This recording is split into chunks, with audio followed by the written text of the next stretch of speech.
Júlia, já pus para gravar. E aí, eu estou fazendo doutorado no departamento de ciências, ciência da computação e matemática aplicada, que é esse prédio. Ele é um prédio antigo para uma faculdade moderna, é um prédio protegido. E internamente ele tem essa aparência. É um prédio, apesar de faltar luz, é um prédio até que legal. Bem diferente desse prédio, eu também trabalho em parceria com um hospital que é muito moderno. Esse é o centro de reabilitação que eu faço parte lá. E lá é da onde que eu estou fazendo principalmente análise agora. Não vou conseguir coletar por conta da pandemia, mas vou trabalhar com integração de variáveis de diversas fontes do andar. Então, vou trabalhar com parâmetro coordenação intersegmentar, mas também vou tentar correlacionar com medidas de eletromiografia e medidas de EEG, se eu conseguir, né? Mas hoje eu não vou falar do meu doutorado, eu vou falar eu não vou falar do meu pós-doutorado, até porque eu não tenho dado, eu vou falar mais de algumas coisas que eu observei durante o meu doutorado. Como o Fá disse, foi um doutorado desenvolvido na Holanda, mas foi um doutorado duplo, então com parceria com a Unesp. E o fruto desse doutorado é minha tese, que é um livrozinho que provavelmente vocês devem ter no laboratório. Se não tiver, o Fábio tem uma cópia, o Thiago também tem outra. Vocês podem ficar à vontade para pedir emprestado, porque eu não tenho mais para enviar. Durante minha fala eu vou dividir em duas partes. A primeira parte eu vou falar de uma introdução geral, onde eu vou abordar temas como o grau de liberdade, sinergia. Vou falar bem pouco de coerência nessa primeira parte. Vou falar de fadiga e envelhecimento. Não vou ter essa linha de fala. Esses temas vão ser abordados durante a minha fala, mas não de maneira linear. E na segunda parte eu vou focar nos resultados da tese, mas mais especificamente em um dos estudos que a gente desenvolveu nela, em que a gente focou nessa parte de sinergia, mas não é bem uma análise de sinergia, é uma análise de controle neuromuscular do andar, mas tem alguma relação com sinergia. Bom, eu acho que das coisas mais fascinantes em ciência do movimento é a capacidade do nosso sistema de é, ser flexível e adaptável para realizar ações motoras. Eu trouxe aqui um exemplo de atividade esportiva, que a gente consegue ver essa capacidade do sistema controle motor de organizar e ser flexível o suficiente. Provavelmente vocês já ouviram falar de Stephen Curry. Ele é um dos maiores nomes da NBA da atualidade, principalmente por sua acurácia em cestas de longa distância, né? No final do ano passado, se eu não me engano, ele bateu o recorde de número de cestas consecutivas da zona morta de 3 pontos.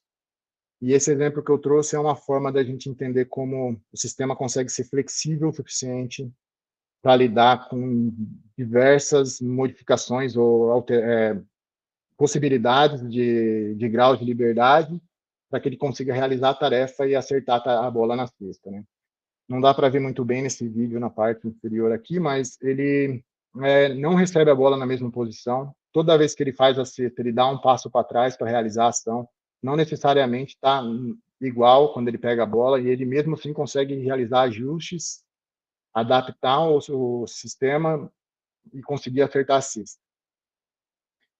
E essa adaptação, essa possibilidade de a gente trabalhar com diversos graus de liberdade em diferentes articulações, com diferentes mecanismos de controle, vem da ideia de redundância motora, ou como o Latache prefere chamar de abundância, que nada mais é que essa inúmera possibilidade que o sistema humano tem de realizar uma ação motora.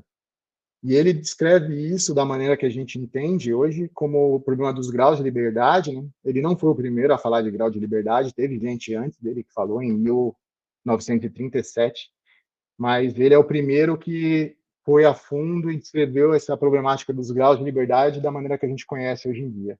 E o exemplo clássico que ele traz isso é desse cara martelando, né?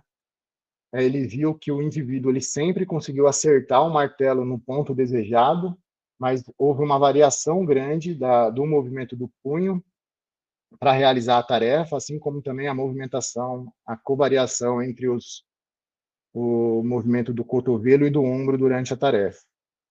Então, ele viu que o sistema ele parece ser flexível, então existem variáveis elementares que é flexível para que ele consiga atingir o objetivo da tarefa, que é acertar o martelo no local desejado.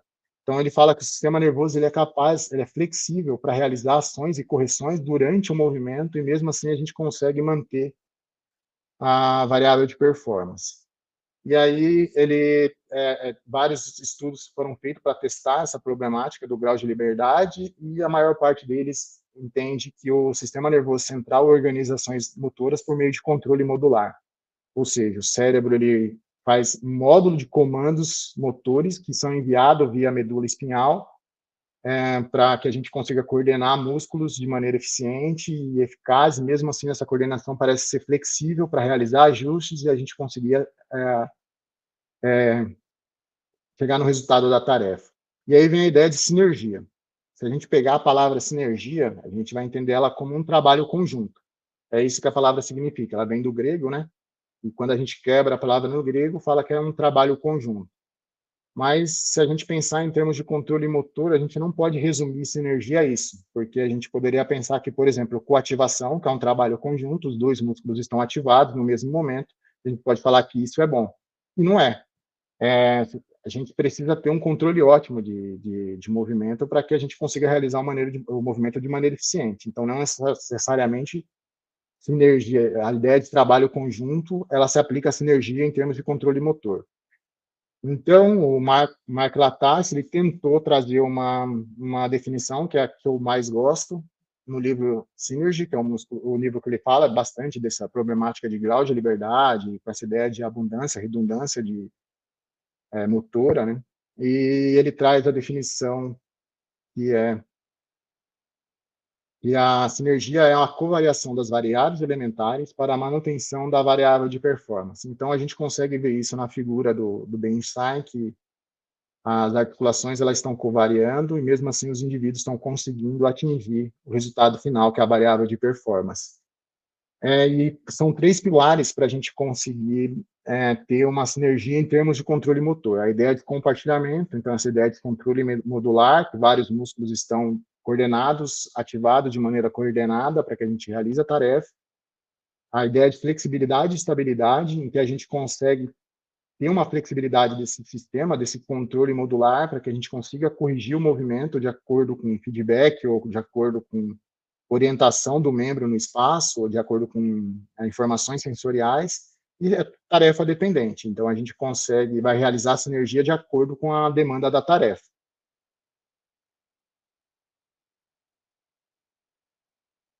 Uma outra forma, desculpa, essa análise de sinergia, ela pode ser feita considerando parâmetros cinemáticos, parâmetros cinéticos e musculares. Uma outra forma da gente entender como o sistema nervoso central otimiza o controle motor é por meio da análise de coerência. Eu não vou me aprofundar nessa parte agora, que eu vou falar dela na minha tese, tá? Quando eu estiver falando da introdução do estudo que eu vou focar. Eu também trouxe um exemplo para a gente entender essa flexibilidade, essa capacidade de adaptação do sistema nervoso numa tarefa funcional.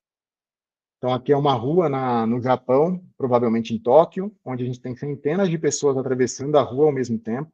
Essas pessoas, elas necessitam realizar ajustes no controle do andar para evitar com que elas esbarrem na bicicleta, para evitar que tropecem ou que esbarrem outras pessoas, para conseguir subir no meio-fio, para desviar de carros, desviar de outras pessoas no caminho. Isso mostra que o sistema ele também é flexível o suficiente para realizar ajustes em tarefas funcionais. E o mais impressionante, quando a gente considera o andar, que é uma tarefa complexa, eu vou falar disso já, essa tarefa é feita quase que sem demanda atencional, a não ser que a gente realize tarefa dupla, e mesmo assim a demanda atencional ela não é tão alta. Bom, como eu disse, o andar é uma tarefa altamente complexa, ela requer atividade coordenada de diversos músculos em diversas articulações. Aqui eu trouxe essa animação que mostra somente a ativação muscular dos músculos da perna, mas também tem padrão de ativação dos músculos superiores, necessita ativação do músculo para controle do tronco, Enfim, é uma tarefa que requer atividade complexa, em termos muscular, mas também é uma tarefa que requer controle cortical. Parece que o cérebro ele organiza essas ações organizadas que são enviadas via medula para a gente ativar de maneira coordenada os músculos e conseguir andar de maneira eficiente. E, além disso, requer uma interação dinâmica de diversos sistemas, como sistema visual, sistema auditivo, sistema respiratório, cardiovascular, tudo isso parece afetar na maneira com a qual a gente anda. Então, se a gente pensar nessa complexidade do andar, qualquer elemento que venha a modificar qualquer um desses parâmetros pode interferir na performance ou no comportamento do andar. E um desses fatores é o envelhecimento. O envelhecimento é um processo natural e degenerativo de diversos sistemas, que eu trouxe só alguns exemplos. O pico de massa muscular chega a cair 35% quando a gente faz 65 anos. Além disso, tem um linear declínio cognitivo após 50 anos, e a gente observa isso de maneira significativa em variáveis cognitivas, como, por exemplo, função executiva, atenção, também é associado com alterações nos parâmetros do andar. Então, não é novidade que esses indivíduos eles apresentam alterações comportamentais no andar. Talvez a mais marcante seja uma redução significativa na velocidade do andar, que ela é associada com parâmetros de saúde, inclusive com uma menor expectativa de vida na população idosa. Então, indivíduos que andam mais devagar têm risco de morrer mais cedo. E também tem alterações no controle neuromuscular. E a mais comumente observada, é a maior coativação de músculos antagonistas e agonistas. E aí um exemplo disso é que esses indivíduos chegam a ter 40% maior coativação dos músculos extensores e flexores do joelho durante a fase de contato do calcanhar com o solo. PC, antes de você seguir aí, quando você fala do termo sinergia, né, e aí ele envolve várias variáveis, além da parte motora, né, então, ali, variável angular, a variável muscular, talvez sistema ósseo, você consegue vislumbrar outros componentes que possam estar vinculados nessa sinergia? Por exemplo, a parte da cognição. Eu posso criar um modelo de sinergia e coloque a cognição dentro desse sistema também para a pessoa conseguir realizar uma determinada tarefa? Ou você não consegue ver dessa forma? Olha, Fá, tem alguns estudos que não sei se variáveis cognitivas, mas que tenta ver variáveis de comportamento encefálico, de atividade de EEG, né? De eletroencefalografia. Tem alguns modelos que estão tentando buscar essa conectividade, essa ideia de conectividade. A coerência é uma dessas análises que dá para a gente tentar ver essa ideia de sinergia entre variáveis cognitivas, mas mais relacionadas com a atividade do cérebro com atividade muscular. O problema da coerência é que a gente consegue avaliar só parte de atividade, então a gente não consegue ver de maneira integrada todos os fatores que são sinérgicos, né? Mas talvez algum paradigma... a gente tem que fazer de 2 em 2. Eu estava lendo um artigo que eu estou interessado em tentar acoplar mais coisa na análise, nessa ideia de conectividade. Eu estava lendo um artigo que viu perturbação no andar e perturbação na postura. E ele usa um método, eu não consegui entender, porque é bem complexo, que vê essa correlação de vários fatores, né? Mas mais com atividade elétrica, mais com sinal neurofisiológico, né? Eu não sei se dá para fazer algum modelo que considera, por exemplo, variáveis de performance, por exemplo, sei lá, teste de Stroop e EEG, eu não sei dizer. Alguns parâmetros que dá para falar que tem uma influência, a gente fazer correlação, mas aí é simples, né? Ou correlação múltipla. Mas não vai dar ideia de sinergia mesmo, né? Como um trabalho conjunto. Eu não sei dessas variáveis, eu não consigo dizer, não. Mas de Uhum. EEG, variáveis cognitivas dá para fazer, mas eu não sei como ainda. Mas depois eu compartilho esse estudo com vocês, eu peguei essa semana, porque eu estava querendo fazer aqui eu vou trabalhar com coerência também, né? E eu estava querendo Uhum. fazer mais músculos ao mesmo tempo, não de par em par. Porque eu não consigo, apesar de eu fazer isso, se eu conseguir, apesar de eu usar, por exemplo, eu posso fazer vários pares, mas aí o poder estatístico fica muito pequeno, né?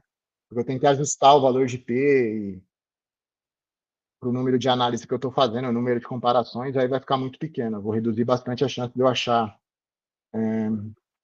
significância. Beleza. Obrigado. Beleza? E também a gente vê com o envelhecimento uma alteração na atividade cortical, né?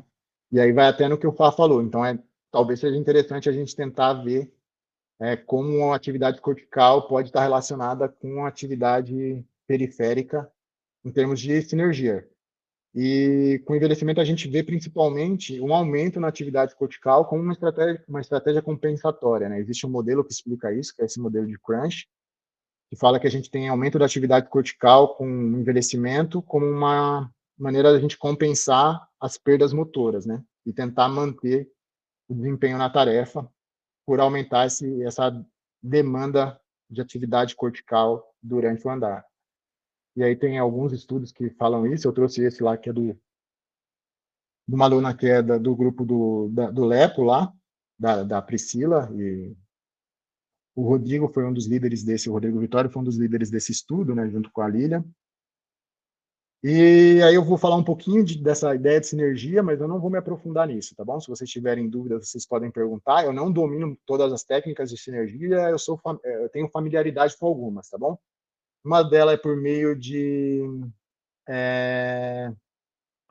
uma das possibilidades são as sinergias musculares, né? E aí tem alguns modelos que dá para fazer por meio de análise de componente principal, ou por meio de matriz fatorial não linear, não sei se eu estou traduzindo certo, mas a ideia é que você consegue medir a sinergia tanto em termos de estrutura, de ativação muscular, como em termos de aspectos temporal. Então, quando que os músculos estão ativos, em qual fase do ciclo da passada. Então, nesse aqui é um estudo que avaliou o andar em margem estreita, então com redução da largura do andar. Então, eles avaliaram traves de equilíbrio em fitas que foram pregadas no chão, que o indivíduo tinha que andar em cima da fita, e eles viram que virou um padrão de atividade muscular durante essa tarefa.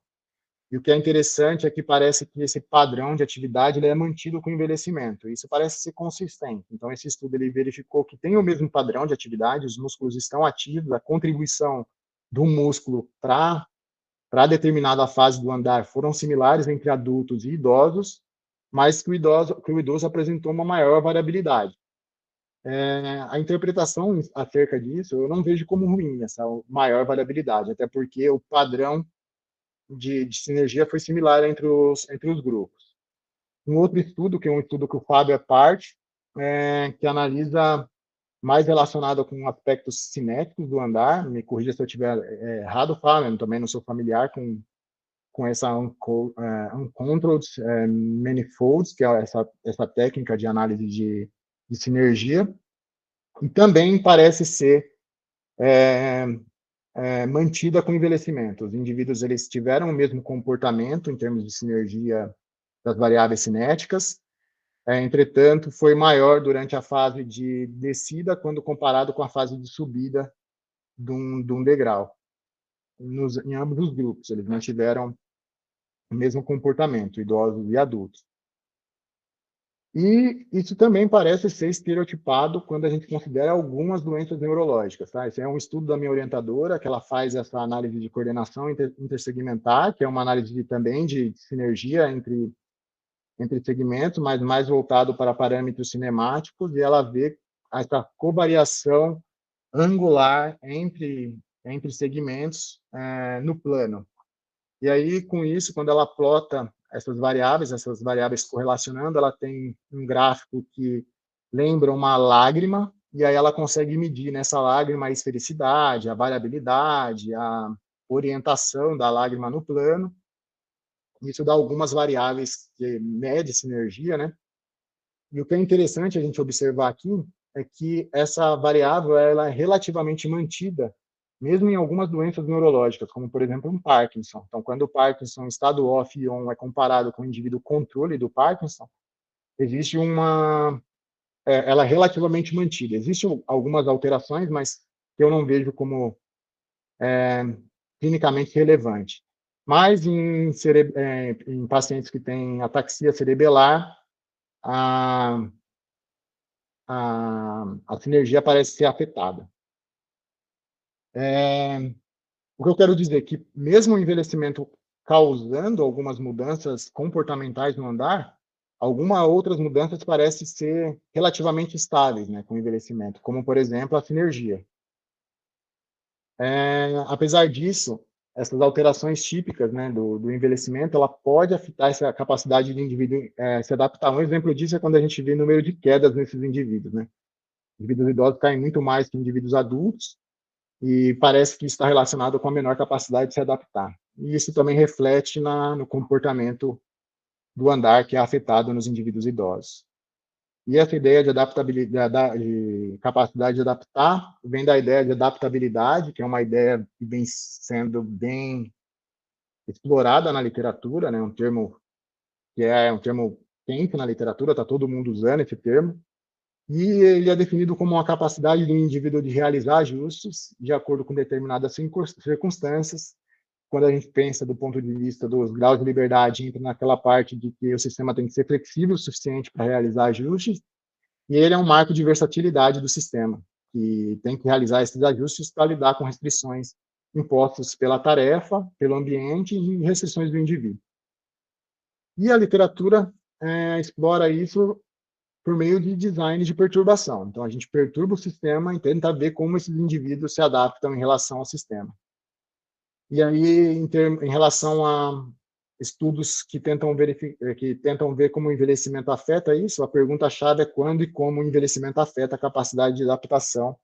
No meu caso específico, eu estava preocupado com o andar, então eu foquei nessa tarefa.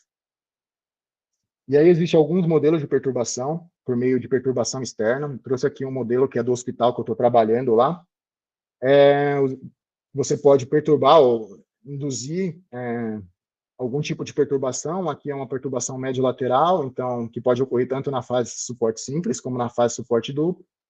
Quando o indivíduo vai realizar o passe, a plataforma mexe e o indivíduo tem que tentar adaptar para essa perturbação. Uma outra forma de perturbação é por split belts, que é uma tarefa onde uma cinta da esteira roda numa velocidade, outra cinta da esteira numa outra velocidade, e a gente tenta ver como os indivíduos adaptam a tarefa, tanto em relação ao tempo de exposição à perturbação, como em relação à readaptação. Então, quando a esteira volta a andar na velocidade similar entre as bandas, como o indivíduo volta a andar normal após a perturbação. E um outro modelo é de induzir tropeços e escorregões. Mas o que eu fiquei particularmente interessado durante minha tese foi na interferência com a disponibilidade de recursos internos. E a gente pode induzir isso, testar isso por meio de modelos de fadiga. Eu não vou entrar em discussão de definição de fadiga, mas a fadiga ela pode ser diferenciada em sintoma da fadiga, em estado de fadiga. Sintoma é aquilo que o indivíduo experimenta por semanas, e estado é aquele momento, é momentâneo, né? Uma fadiga momentânea. O estado é normalmente induzida quando estudos que verificam o efeito da fadiga muscular, por exemplo, a gente induz esse estado de fadiga. E ele emerge da interação de fadiga de performance, que é um declínio na medida de performance, e fadiga percebida, que é um aumento na percepção de esforço. A fadiga como modelo de perturbação, ela é relatada já na literatura, né? Por exemplo, esse estudo de Enoka, que é um estudo que está gerando bastante polêmica e bastante discussão, mas ele traz essa ideia de que a fatigability performance, ou a fadiga muscular, como eu prefiro chamar, induz mudanças periféricas e mudanças centrais. Então, a gente gera alteração em nível muscular, essas alterações refletem mudanças no feedback aferente para o sistema nervoso central, e com isso afeta essa reorganização dos drives neurais para o músculo, e é um ciclo que envolve parte periférica e central. E para quem está interessado em aspectos de comportamento motor, eu recomendo esse estudo de Monzo, que ele fala da fadiga como modelo para induzir, perturbar o controle motor numa perspectiva de modelos internos. É um estudo bem legal para a nossa área. E também a fadiga pode também induzir mudanças diferentes de acordo com a tarefa que a gente induz fadiga, que a gente usa. E uma delas é por meio de fadiga mental. E a fadiga mental, ela também pode interferir, ou uma ideia que ela possa interferir com mudanças de performance, porque ela está relacionada com mudanças em níveis centrais. Então, esse estudo verificou que a fadiga mental, ela gera uma diminuição na atividade cortical, e com isso pode alterar os comandos neurais para o músculo, mas também ela é acompanhada de mudanças específicas da tarefa, como, por exemplo, o declínio nas funções cognitivas, em tarefas que envolvem atenção, por exemplo, ou declínio no tempo de processamento da informação, ou em tarefas que requerem tempo de reação. Para a minha tese, eu criei esse modelo hipotético, então, que ao induzir fadiga muscular, a gente vai mudar tanto aspectos periféricos como aspectos centrais. Com isso, a gente vai ter alteração no controle neuromuscular em nível central, que vai enviar sinais, vai alterar mudanças por sinais para os músculos, e com isso vai ter alteração no comportamento do andar, enquanto que a fadiga mental, por alterar aspectos centrais, vai afetar esses comandos neurais e, consequentemente, gerar mudanças comportamentais no andar. Então, o objetivo da minha tese, de uma maneira geral, foi verificar os efeitos do envelhecimento da fadiga no andar. Eu vou falar só do protocolo de uma maneira geral, tá? Não vou me detalhar muito, mas os indivíduos idosos e adultos, eles foram convidados a andar na esteira. A gente avaliou a atividade eletromiográfica, e a esteira tinha 2 plataformas de força, em que a gente calculou os parâmetros espaço-temporais do passo, mas também parâmetros de variabilidade, linear e não linear. Depois a gente avaliou a contração voluntária máxima, e a gente também usou a técnica de interpolação de Twitch. Aí depois a gente induziu fadiga em 2 dias diferentes. O primeiro dia o indivíduo era convidado a sentar e levantar de uma cadeira até a exaustão. A gente mediu a atividade eletromiográfica durante a tarefa, e também a gente, em uma semana de diferença, os indivíduos realizavam a tarefa de fadiga mental, que era induzida por 3 testes de demanda cognitiva em um computador. E depois eles realizaram a tarefa de força e o andar na esteira. Alguém quer falar alguma coisa?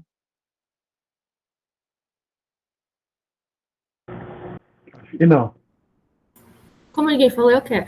Eu escutei o barulho também abrindo o microfone. Como que funciona essa fadiga mental?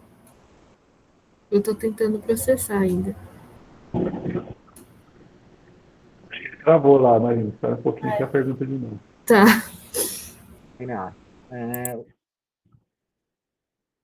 Então aí, PC, a pergunta da Marina? Não. Pode...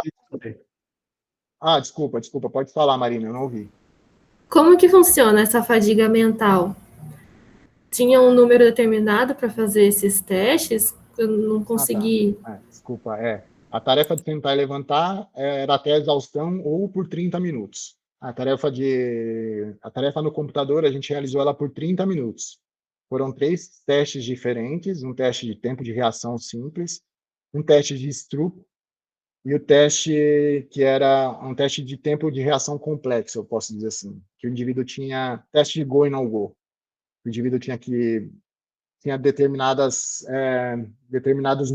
letras coringas, que quando ele via, se a próxima letra fosse A, ele tinha que apertar o Enter. Se a próxima letra não fosse A, ele não tinha que apertar o Enter. E aí é um teste de inibição, mais, assim, controle inibitório. A gente realizou o teste por 30 minutos. E aí depois a gente avaliou variáveis de performance no começo e no final de cada teste, para a gente ver se os indivíduos tiveram diminuição na performance. E também a gente avaliou fadiga percebida por meio de uma escala visual análoga. Analógica, desculpa. Então, que os indivíduos tinham uma linha, tinha que ver quanto fadigado eles estavam e aumentou a fadiga. E também diminuiu a performance na tarefa. Entendi. E esses 30 minutos, vocês que determinaram ou tem algo na literatura falando que é necessário esses 30 minutos? Tem um estudo na literatura, uma revisão de literatura, mas com variável de performance, que eles indicam que o mínimo indicado é 30 minutos. O nome do autor, do último autor, chama Van Cutsem, depois eu posso também enviar, mas o mínimo que eles recomendam é 30 minutos nesse artigo. Eu queria fazer mais, particularmente. A ideia inicial, eu discuti com o Fábio, era de fazer por 90 minutos. Só que o Tibor, ele tinha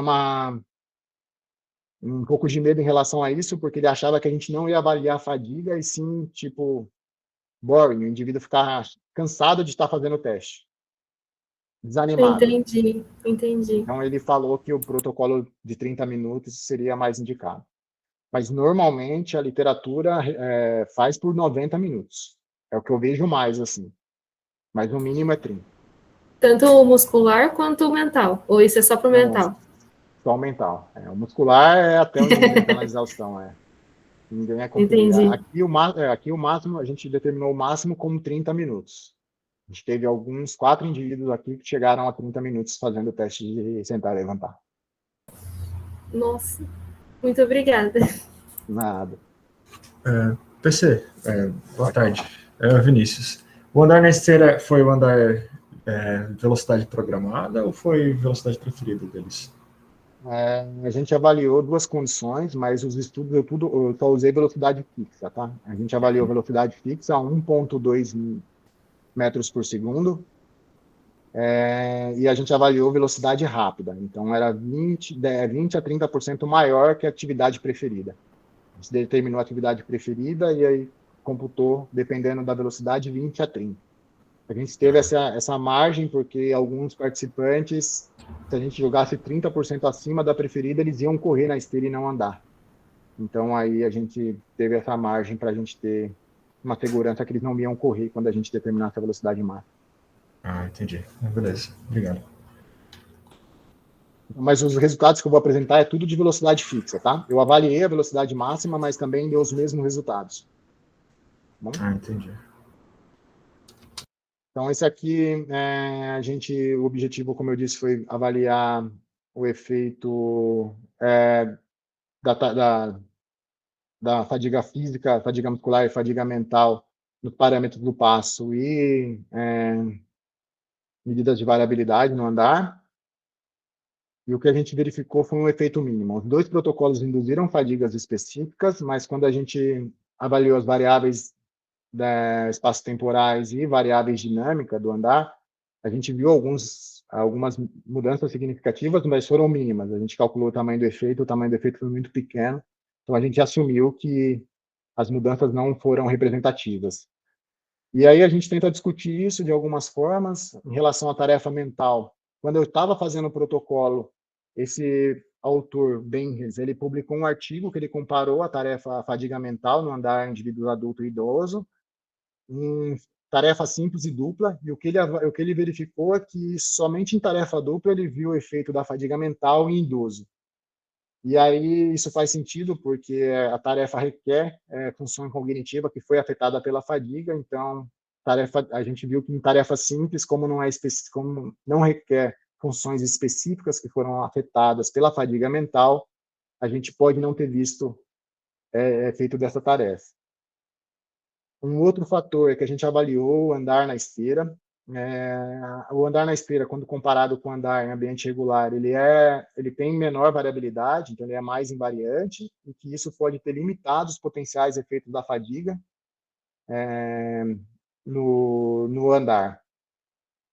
E a gente separou duas porções grandes desse trabalho para discutir dois aspectos que a gente testou nos outros estudos. Um deles foi que talvez, em relação à tarefa de fadiga muscular, a gente não esperava não encontrar resultado, e talvez isso, considerando um andar em esteira, pode ser que essa tarefa ela não é específica, ela não induz fadiga em aspectos, em músculos que estão mais envolvidos na produção de torque durante a retirada do pé.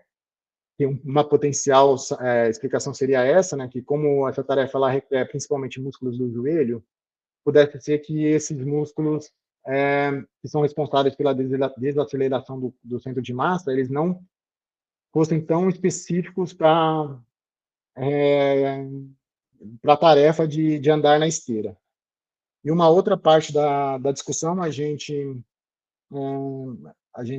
tentou argumentar o fato de que os indivíduos pudessem estar compensando o estado de fadiga por modular os parâmetros neuromuscular para continuar andando na esteira no padrão que a esteira estava impondo. Então, a esteira ela impõe um ritmo, né, no andar, o andar é reativo, e para esse indivíduo andar no ritmo que é imposto na esteira, na condição de fadiga, ele deveria ter que modular de alguma maneira o controle muscular. Então, em relação à primeira parte da discussão, a gente testou a tarefa de sentar e levantar para a gente ver se essa tarefa realmente estava induzindo fadiga e se ela era muito específica em induzir fadiga nos músculos do joelho. A gente comparou duas fases da tarefa, então a gente comparou o começo da tarefa de sentar e levantar e a gente comparou o final da tarefa de sentar e levantar. Então, quando o indivíduo estava no estado inicial, então sem fadiga, com a tarefa quando o indivíduo estava em fadiga. E a gente, um objetivo, tentou verificar o efeito do envelhecimento, e o outro objetivo foi verificar o efeito do envelhecimento e da fadiga nos parâmetros eletromiográficos durante fases específicas da tarefa. O que a gente observou foi que os indivíduos idosos realizaram a tarefa, realizaram 134 números de repetições, enquanto que indivíduos adultos realizaram 601 repetições. Então, teve uma diferença grande em tempo, em duração da tarefa entre indivíduos adultos e idosos. E, mesmo assim, a gente verificou que os efeitos na produção de força, então a gente mediu contração voluntária máxima antes e depois da tarefa de sentar e levantar, e os dois grupos tiveram redução similar, que foi de 17%, no nível de força, na produção de força máxima, né? E a gente também viu um efeito de grupo aqui, onde os indivíduos idosos realizaram a tarefa, 40%, tiveram 40% menor contração voluntária máxima quando comparado com indivíduos adultos. A gente tentou entender o porquê que esses indivíduos realizaram menor repetições, e a gente avaliou o Borg, minuto a minuto.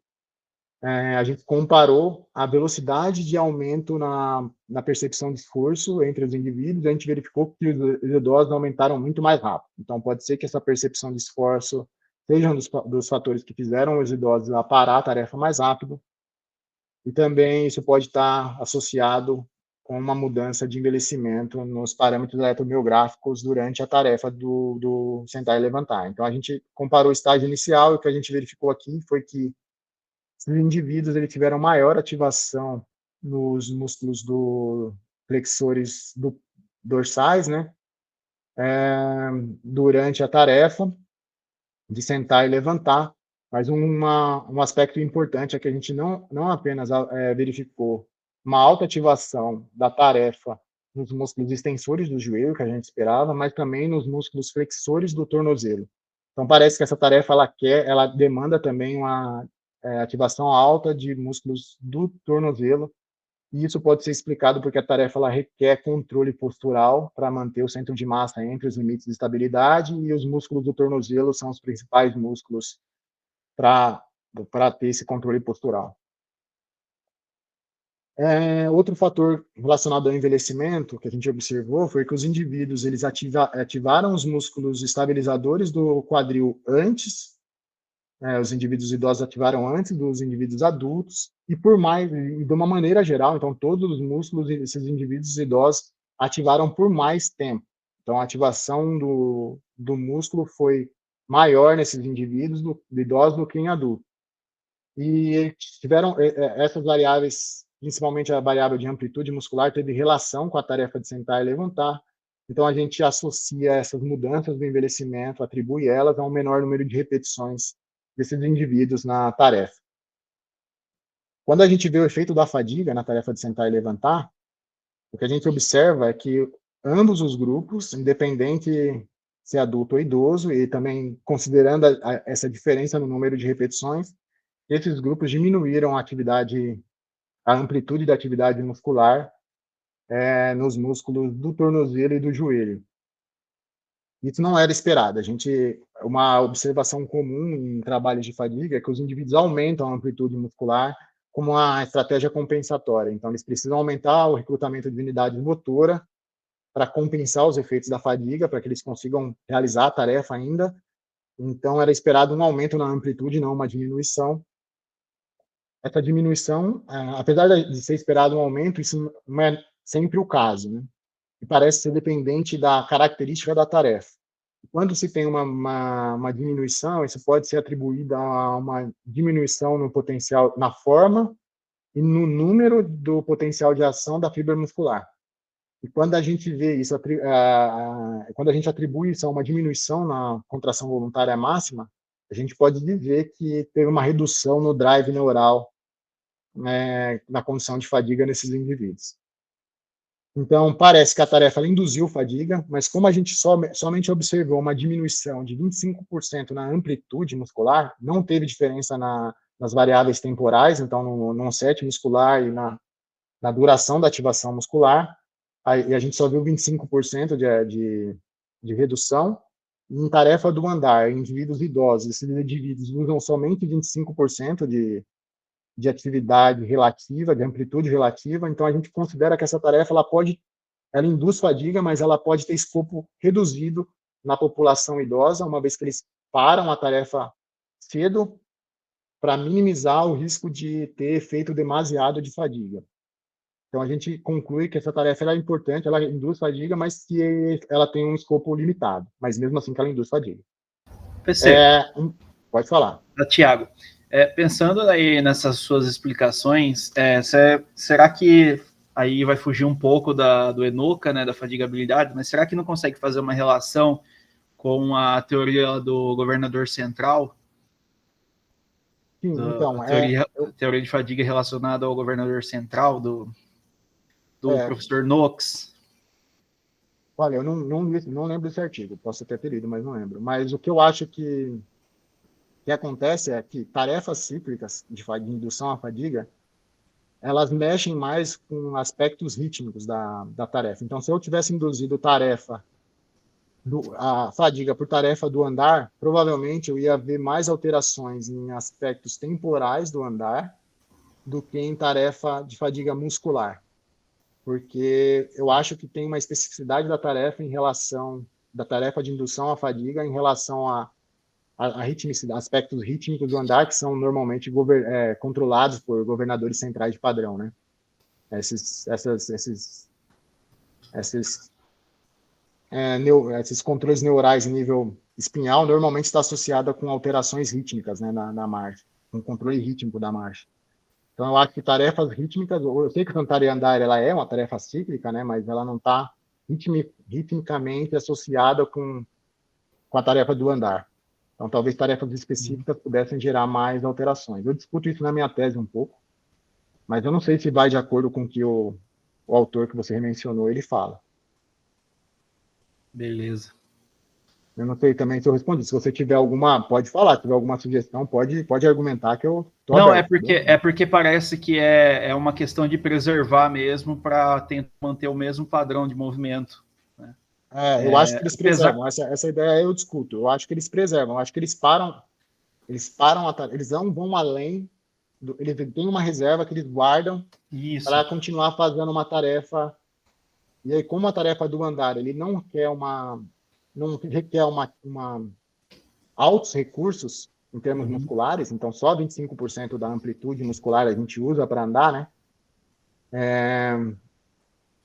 eu acho que eles mantêm, eu acho que esse protocolo de indução à fadiga, eu não estou falando que ele é ruim, eu falo que ele tem escopo limitado. Então, se a gente quer ver, por exemplo, mudanças no controle eletromiográficos de amplitude, talvez ele tenha escopo limitado. Eu medi amplitude no meu trabalho, mas não com o objetivo de amplitude. Eu medi para o objetivo de coerência, porque parece que a amplitude afeta a coerência. Mas tem uma limitação no meu trabalho que eu não normalizei a eletromiografia. Então, eu não consigo ver relativo a máximo o padrão de amplitude durante o andar. Entendeu? Entendi. Valeu. E aí, então, agora testando essa possibilidade de que a fadiga, os indivíduos poderiam estar compensando o estado de fadiga por modular o controle neuromuscular, a gente desenvolveu esse estudo que foi publicado na Scientific Reports. Esse é o estudo que eu vou tentar trabalhar um pouco melhor a introdução, porque ele fala um pouco de sinergia, mas mais com a ideia de otimização dos comandos neurais, ou do controle motor. Então, vamos lá. Então, como eu disse, a mudança que é mais comumente observada, ou mais comumente descrita na população idosa é em relação à amplitude, né?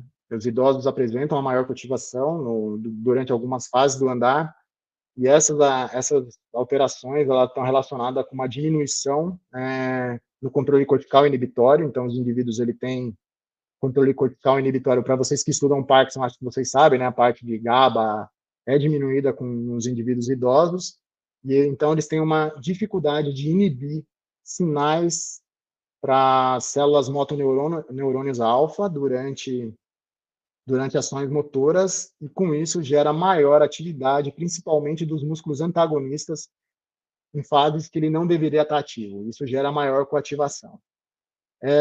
Esse problema que o envelhecimento causa no controle neuromuscular também pode ser avaliado por meio de coerência. A coerência, ela nada mais é que uma técnica que indica o sincronismo no domínio de frequência entre duas fontes, é uma correlação, basicamente, mas que mais no domínio de frequência. E aqui as duas fontes que eu usei no meu estudo foi duas fontes de eletromiografia, mas é possível fazer, tem vários estudos já fazendo com EEG, IMG, com TMS, com outras técnicas para tentar ver essa análise de coerência, mas tudo que você tem frequência no sinal, você pode fazer essa análise, tá? No meu caso, eu foquei na coerência intermuscular, então entre músculos, eu vou falar um pouco mais disso. De uma maneira básica, então tentar trazer de uma maneira mais didática. Aqui é uma atividade elétrica hipotética de um músculo, tá? Então a gente observa mais ou menos esse parâmetro. Quando a gente decompõe essa atividade elétrica, a gente tem atividade formada por diferentes ondas. Então, por exemplo, a gente consegue ver essa onda aqui de baixo, aqui em cima. Então, se a gente pegar esse sinal, a gente vai ver que ele tem ondas, esse padrão de onda, ele está aqui. Então, tem ondas de 6 Hz, mas a gente também tem ondas de 2 Hz, tem ondas mais rápidas aqui nesse sinal, de 10 Hz, de frequência maior, né? Ondas de 31 Hz. Então, esse sinal, quando a gente decompõe, a gente vai ver diferentes ondas que formam um sinal eletromiográfico.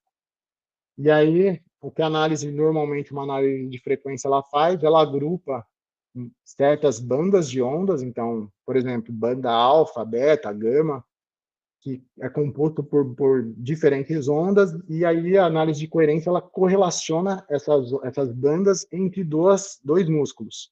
E aí, se tem uma alta correlação, significa que tem uma alta coerência nessa banda. Mais importante do que a técnica, pode falar. Oi, PC, é a Aline que está falando. Então, só para tirar aqui uma dúvida da minha cabeça.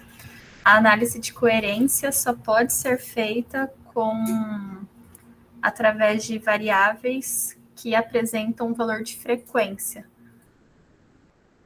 Ela pode ser feita, normalmente você vai ter que fazer uma análise de frequência. Você não consegue fazer sem uma análise de frequência, porque ela vai considerar o alto espectro e o cross espectro. Então, eu não sei como, espectro entre o espectro da frequência no mesma fonte e a frequência cruzada. Entendi. Então, ela vai precisar. O que você pode fazer é, por exemplo, se você tem um andar, o andar ele é ele é cíclico, né? Então, quando você vê isso no decorrer do tempo, ele vai formar onda. Dá para você usar duas fontes, desde que ela esteja na mesma frequência, você consegue fazer uma relação. Então, é normal você ver estudos que têm variáveis cinéticas fazer coerência, cinemáticas fazer coerência de deslocamento, por exemplo, de coordenação de fase entre fase, você consegue fazer análise de coerência nessas variáveis também. Eu não sei a interpretação disso. O que eu sei é de variáveis neurofisiológicas. Porque eu acho que é isso que eu vou o próximo ponto. Eu acho que mais importante do que a análise é a interpretação dela. Eu vou tentar falar um pouco aqui de como o pessoal especula que essa análise ela é interpretada, da ideia de otimização do controle motor, tá bom? Tá bom, Então, obrigada. depois eu mando para o file, tem alguma literatura que fala de coerência de variáveis cinéticas para movimentos cíclicos. Tá? Depois eu tento mandar para o files. Mas dá para ver, por exemplo, com plataforma de força, quando você vê o COP, né, você vê ele no decorrer do tempo, ele tem cíclico e você consegue fazer coerência entre médio lateral e antero posterior, por exemplo. Dá para fazer. Perfeito, obrigada. Para ver se eles têm coupling acoplados ou não acoplados. Dá para fazer também. Mas eu não sei a interpretação disso, aí me foge do conhecimento, tá? Mas o que é mais interessante dessa análise da coerência, principalmente intermuscular, é a interpretação. Então, tem uma autora, agora sim, que ela fez uma série de estudos com lesionados medulares em relação à coerência muscular, e o que ela viu é que quando os pacientes de lesão medular completa, quando é comparado com pacientes que têm lesão medular incompleta e pacientes saudáveis, eles tiveram inibida a coerência, inibida mesmo, não foram nem embaixo, não tiveram coerência na banda beta. Então, quando faz a coerência, separa em bandas, né, na banda de frequência entre 15 e 35 Hz, essa coerência não existiu em lesionados medulares completos. Quando compara lesionados medulares incompletos com um indivíduo saudável, a coerência na banda beta ela foi reduzida. Esses indivíduos, mesmo completo e mesmo o incompleto, eles tiveram coerência na banda alfa. Então, isso significa que essa coerência parece ter origem subcortical, na banda alfa, enquanto que na banda beta parece ter uma contribuição cortical para a coerência nesse intermuscular, porque ela viu coerência em indivíduos que não têm lesão completa e em indivíduos saudáveis, mas não viu em quem tem lesão completa. Então parece que coerência na banda beta tem uma contribuição cortical. E a ideia da coerência, como os dois grupos, os dois músculos, as duas fontes estão relacionadas na mesma frequência, no mesmo período de tempo, a ideia é que eles estão compartilhando do mesmo drive neural. Então, eles estão recebendo o mesmo drive neural e tem fonte cortical quando é presente na banda beta. Isso significa que esses indivíduos estão compartilhando o mesmo drive neural e o cérebro parece estar organizando esses módulos de drive neural para mesmos músculos. Quando a gente tem isso em músculos que são sinergistas, parece que o sistema nervoso está tentando otimizar o movimento. Quando a gente tem isso em músculos não sinergistas, pode ser que esses músculos, essa otimização, ela não é tão ótima assim, porque os músculos têm funções diferentes e estão recebendo o mesmo drive neural, o que não faz muito sentido. Então, também dá para a gente explorar essa ideia de sinergia. Tem mais alguma coisa que eu ia falar aqui? Então, parece ser uma tentativa do sistema nervoso central de otimizar o controle para mandar o mesmo drive neural para dois músculos. O que eu ia falar é que em tarefa motora grossa, isso parece relevante. Tem um estudo interessante que o cara comparou a coerência em pessoas que tocam piano, durante a tarefa de tocar piano, profissional e novatos. E o que ele viu foi que a coerência entre músculos do dedo em indivíduos que são profissionais, ela foi baixa.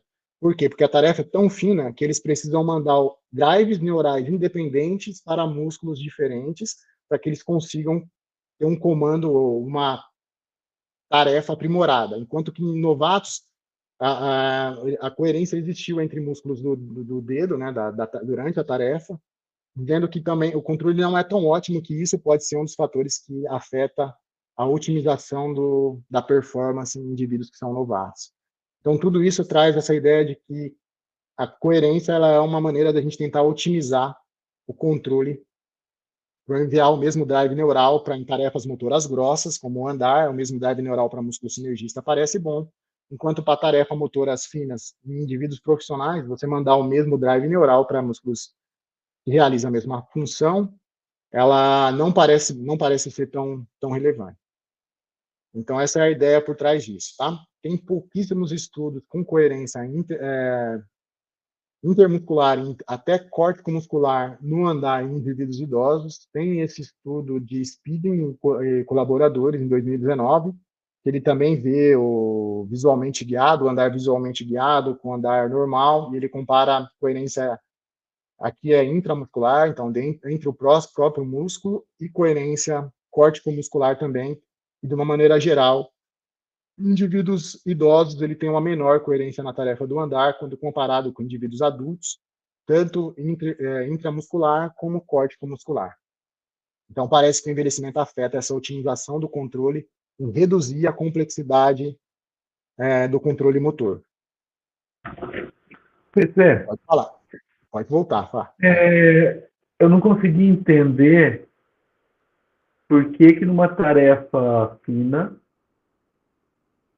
eu ter músculos que fazem a mesma função ativando na mesma frequência não é bom. Pode não ser bom. Eu usei o termo bom e ruim porque isso foi o parâmetro que eles tiveram, foi a performance do pianista, né? Então, pianistas profissionais vão ter melhor performance. A ideia é, o sistema está ainda tentando otimizar o controle, de qualquer maneira. Se você tem uma alta coerência, o sistema está tentando otimizar. Mas quando você precisa de uma tarefa que a coordenação ela é independente, então, por exemplo, ele comparou os músculos do dedo, a tarefa não era exatamente igual. Era um pouco diferente, porque eles tinham que tocar o piano durante a tarefa. Então, eles tinham que fazer uma sequência de toques no piano. E aí, os indivíduos, quando fizeram a coerência nesse músculo aqui, no músculo do primeiro dedo com o músculo do segundo dedo, eles viram que nos indivíduos novatos tiveram uma coerência. Isso é ruim porque os músculos precisam ter independência para realizar a próxima tarefa. E que isso pode gerar consequência, como, por exemplo, músculos independentes durante o piano é melhor porque você consegue fazer movimentos diferentes, entendeu? Mas agora, no andar, quando a gente olha músculos sinergistas mesmo, de fato, é uma tarefa motora grossa, então os músculos eles precisam receber o mesmo sinal como uma forma de otimizar. É porque o otimizar está relacionado com a performance daí, né? Então, no piano, o otimizar está relacionado com tocar melhor. Então, você tem independentes músculos fazendo tarefas diferentes, é bom. Músculos que fazem a mesma função, fazendo tarefas diferentes, é bom. Agora, quando você tem tarefa motora grossa, não. O músculo, ele pode contrair ao mesmo tempo músculos sinergistas que não vai ter problema. É que eu não posso falar em contrair ao mesmo tempo porque não é uma análise de amplitude, é uma análise de frequência, né? Mas essa é mais ou menos a ideia. Tá, não, entendi. Mas no caso do pianista, o objetivo dele de cada músculo era diferente, né? Na tarefa. É diferente. Então, imagina, ele pegava, por exemplo, estava tocando a nota, ele media a coerência no músculo 1 e no músculo 2. Então, por exemplo, no músculo 1, ele estava fazendo a tarefa. O músculo 2, ele tinha que esperar, porque ele ia fazer o próximo toque, entendeu? Então, ele fazia alternado a tarefa. Só que ele media a coerência no músculo 1, quando ele estava no toque no teclado, o músculo 2 estava ativado no indivíduo novato. Na mesma frequência. Isso é. Então, isso não é ruim, isso não é bom, porque da próxima vez, quando ele tiver que abaixar o dedo, ele já vai ter recebido o drive neural. Entendeu meu ponto? Então, pode atrapalhar a performance desse indivíduo. Não, agora entendi. Por isso que essa ideia de otimizar o controle, ela é relativa se a tarefa é fina ou não. Porque numa tarefa grossa, que se, por exemplo, os dois músculos estivessem pressionando, aí era legal você ter uma alta coerência entre os dois dedos. Mas não era o caso, porque eles tinham que ter controle independente dos dedos, né? Uhum. Entendeu? Beleza. Então, aí a sinergia Aí vem a ideia de que nem todo trabalho conjunto é uma sinergia, porque nesse caso a sinergia nesse caso não era em termos de redução da complexidade, mas ela atrapalhava, né? É uma sinergia ruim, eu podia dizer assim. Esse é a Aline de novo. Eu fiquei Fala, Aline. pensando em relação a como a sinergia tem relação com a coordenação intersegmentar. E se, por exemplo, nesse caso da tarefa do piano especificamente, dava a entender que em movimentos contrários era esperado que não tivesse uma sinergia. Então, vamos considerar que o movimento fora de fase, talvez. Isso.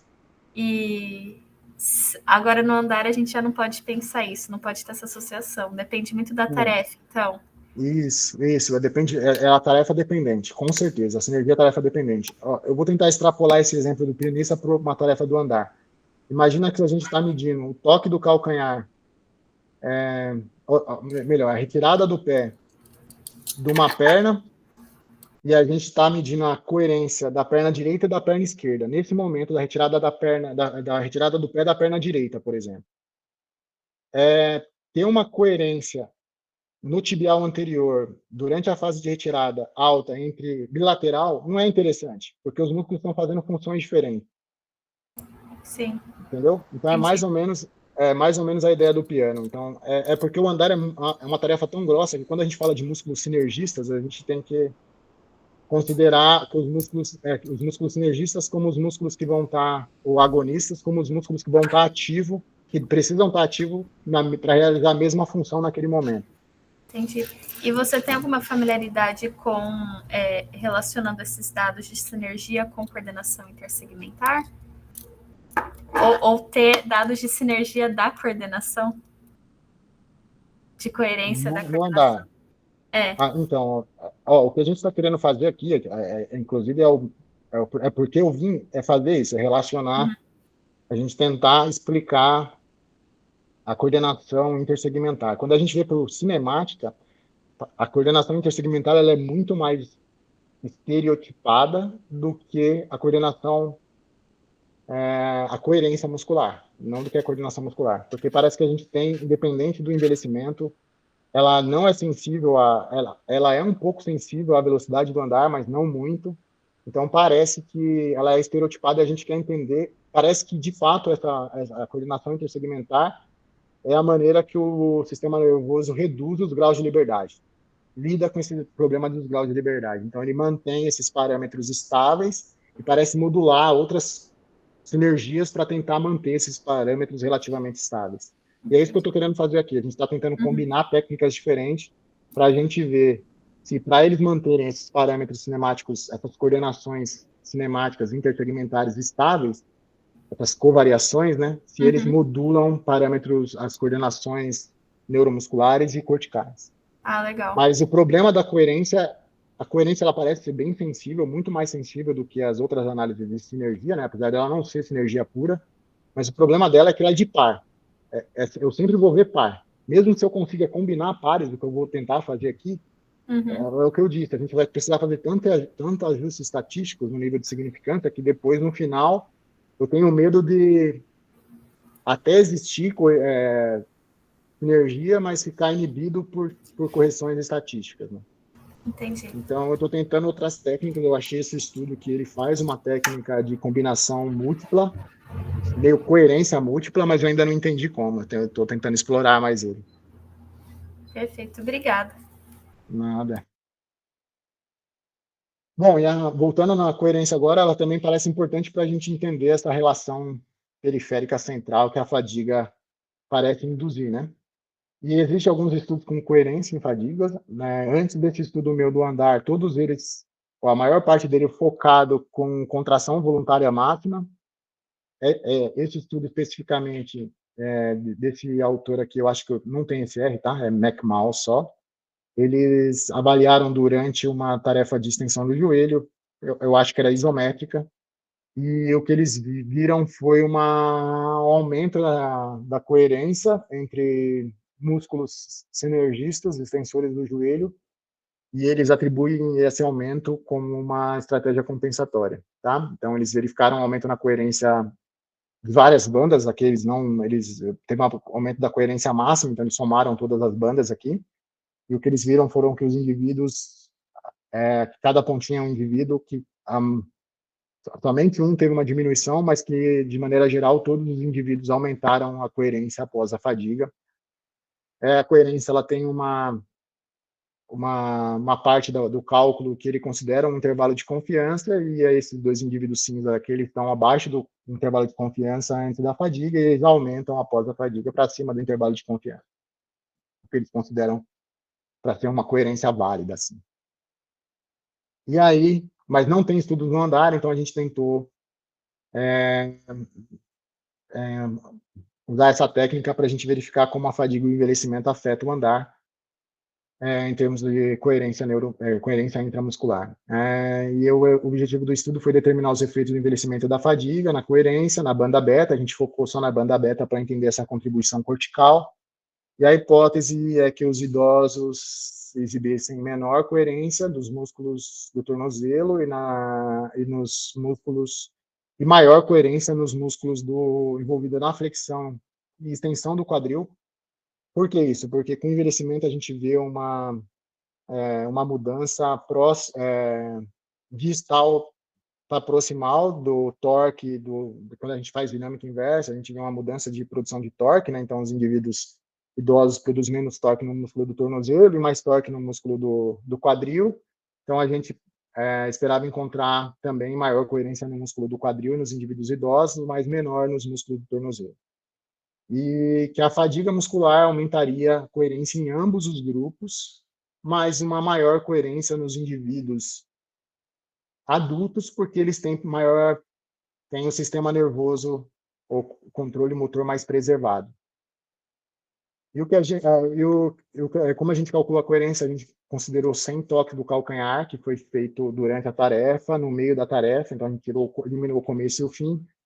E a gente considerou duas janelas, uma janela de swing e uma janela na fase de suporte, e a gente considerou o toque do calcanhar como referência, e aí a gente calculou sinergia entre pares, coerência entre pares de músculos sinérgicos e antagonistas, extensores e flexores dos joelhos, e só. A gente não considerou quadril aqui, porque os músculos que eu avaliei no quadril, eles tinham funções diferentes dependendo da fase do andar, então a gente prefere não usar esses músculos. A gente calculou coerência por uma técnica que já é conhecida já, e se tiverem mais dúvidas, olhem lá o artigo que a gente publicou na Scientific Report, ou se precisar de ajuda, pode me mandar e-mail, ou o Fabinho tem meu contato.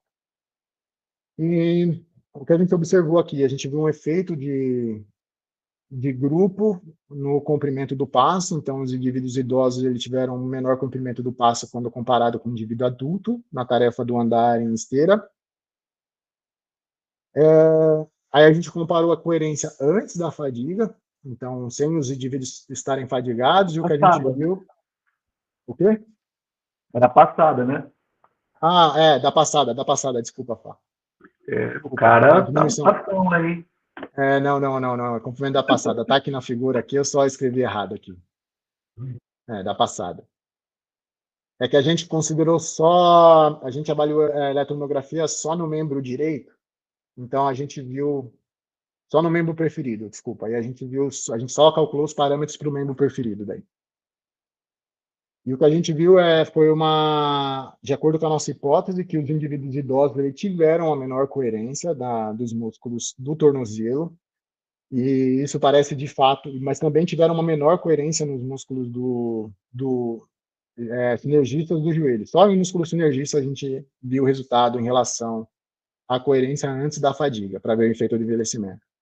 E isso vai, de fato, com a nossa ideia de que a coerência ela parece indicar uma ineficiência do sistema nervoso central, de reduzir a complexidade do controle nos indivíduos idosos, e isso pode ter, consequentemente, causado esse menor comprimento do passo nesses indivíduos. Então, essas alterações comportamentais no andar parecem estar relacionadas com alterações que o envelhecimento causa no controle neuromuscular.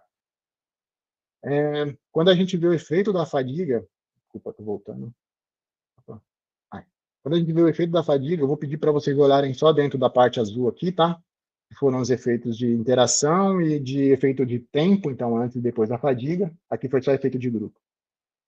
O que a gente viu aqui foi que todas as mudanças foram lideradas ou causadas por mudanças nos indivíduos idosos.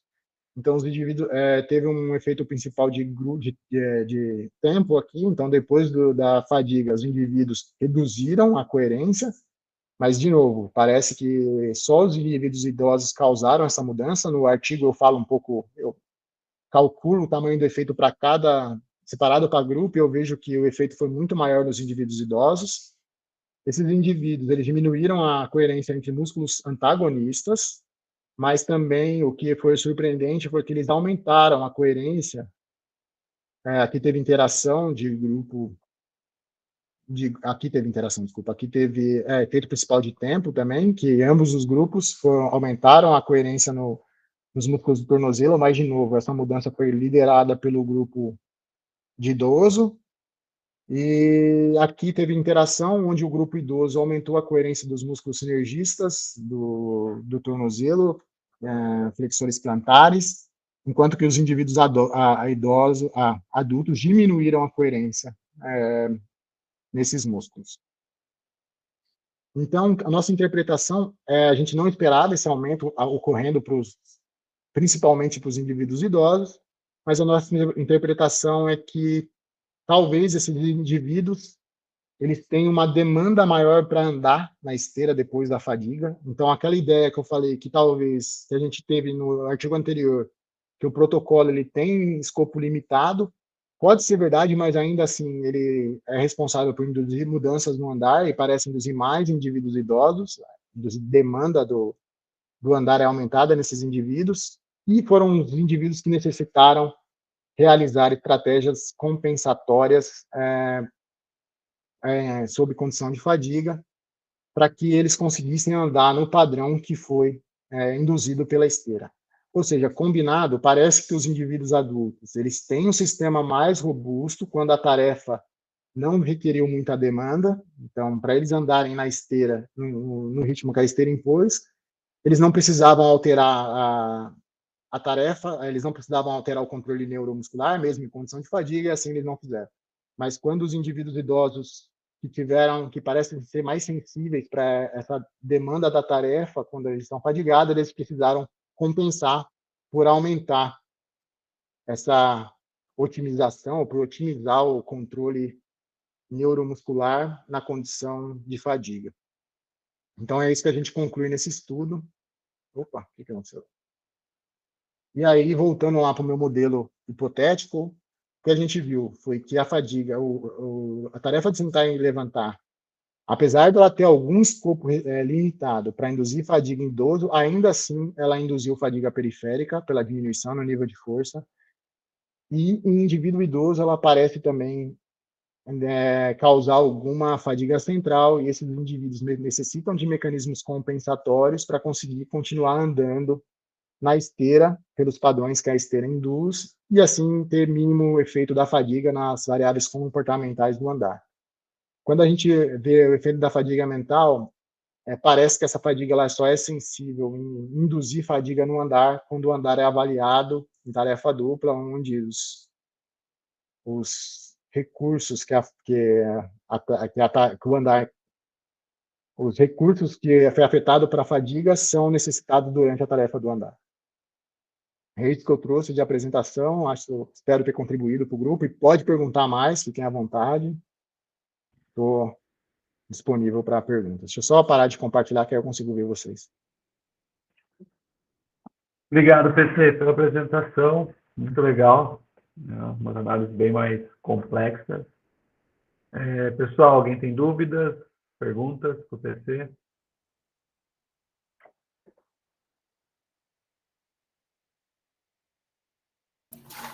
É um tema bem complexo, né? Assim, para conseguir acompanhar. Mas muito obrigada pela sua apresentação, PC. Tem uma coisa que eu queria ter perguntado lá no início, mas acabou passando. sobre a questão dos graus de liberdade, uma definição que você utilizou, né? De um autor, falando que, basicamente, não tem problema se adaptar às outras variáveis, pensando em não variar tanto a variável final, né? Aí eu fiquei pensando um pouquinho sobre isso, pensando numa tarefa em específica que a gente faz bastante aqui, que é o desvio de obstáculo, né? E eu fiquei me perguntando sobre as estratégias que os indivíduos aqui têm usado para desviar do obstáculo e tal, e chegar no objetivo que é não trombar com ele. E geralmente a gente tem utilizado as variáveis cinemáticas para calcular a distância ou do centro de pressão até o obstáculo, né? Ou também Thiago? O centro de massa, falei errado, desculpa. Centro de massa e também largura do passo, entre outras coisas. E recentemente eu calculei a coordenação intersegmentar para o desvio tanto da cabeça, tronco e quadril. E a gente viu que não houve diferenças entre as distâncias até o obstáculo na coordenação intersegmentar. Aí o que eu fiquei pensando, talvez se a gente visse essa análise de coerência entre outros parâmetros, talvez até os musculares, a gente poderia encontrar essa modificação nos outros sistemas para se adaptar a essa tarefa que não foram vistos na coordenação, por exemplo. É uma alternativa? Eu acho que sim. Eu acho que o problema de todas, não estou falando em si, tá? A gente não consegue integrar tudo. Eu estou tentando aqui, fazendo o meu melhor, já me deram dado, e quando eu tento integrar, vira uma bagunça, porque o sistema, de alguma forma, ele tá compensando de alguma forma. Quando a gente não vê... Quando a gente tem um parâmetro ótimo, então, por exemplo, a gente usa a performance do indivíduo saudável como ótimo no andar, né?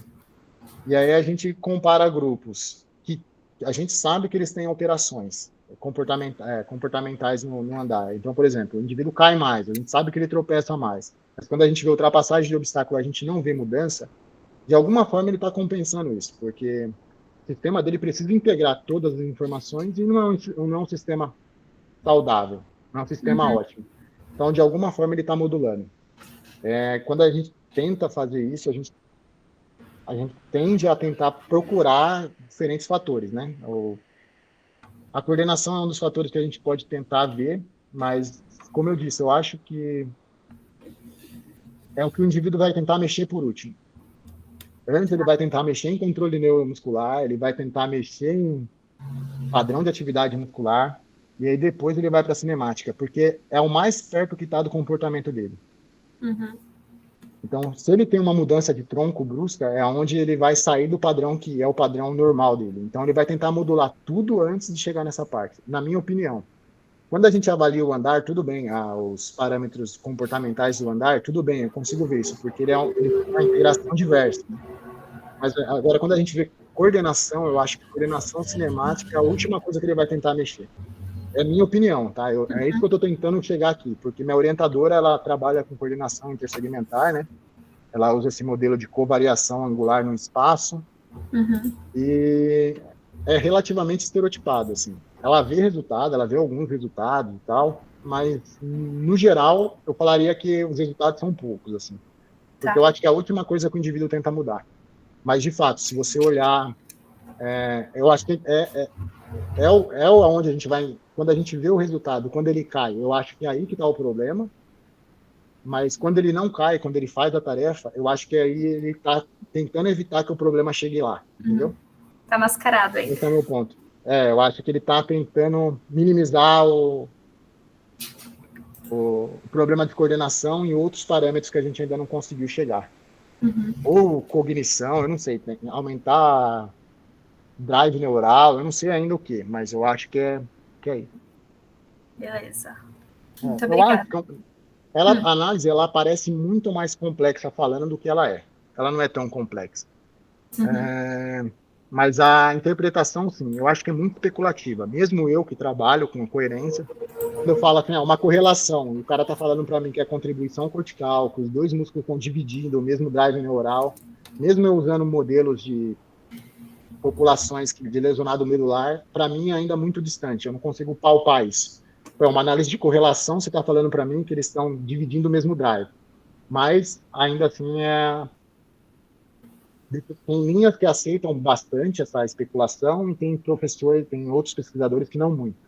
Eles ficam presos na correlação. Então, eu tive não problema, né? Eu tive o meu o Tibor daqui, o Tibor da Holanda, ele gosta muito dessa discussão de otimização do controle. Um revisor bateu muito assim na gente, falou, você não pode ir por aí porque é muito longe, não dá para você falar isso porque ainda é muito mais distante, né? Mas o pessoal usa bastante, Tá bom, obrigada. Mais alguém tem perguntas?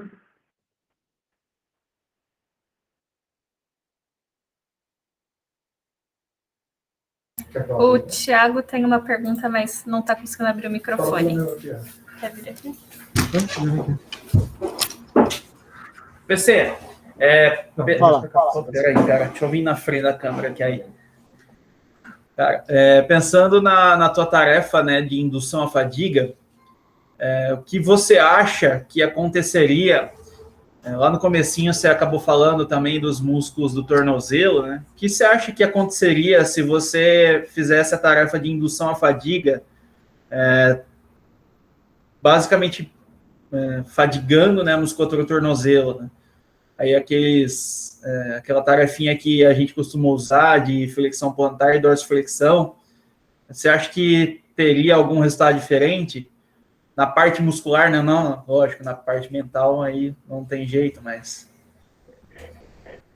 Tiago, tem um artigo muito bom de um cara aí do seu grupo, do Fabinho, que ele fez na Holanda, de dinâmica inversa, que ele induziu o músculo do fadiga no músculo do joelho e do tornozelo.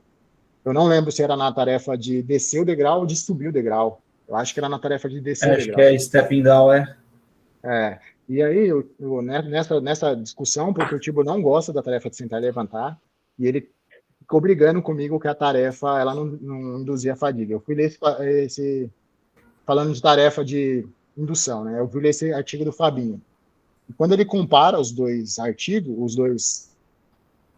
os dois protocolos, a fadiga do tornozelo, ela gerou maior compensação do músculo do joelho quando comparado com a tarefa de sentar e levantar. Todas as tarefas induziu compensação. Uhum. Por que eu acho que agora, depois que eu olhei com meus resultados, tá?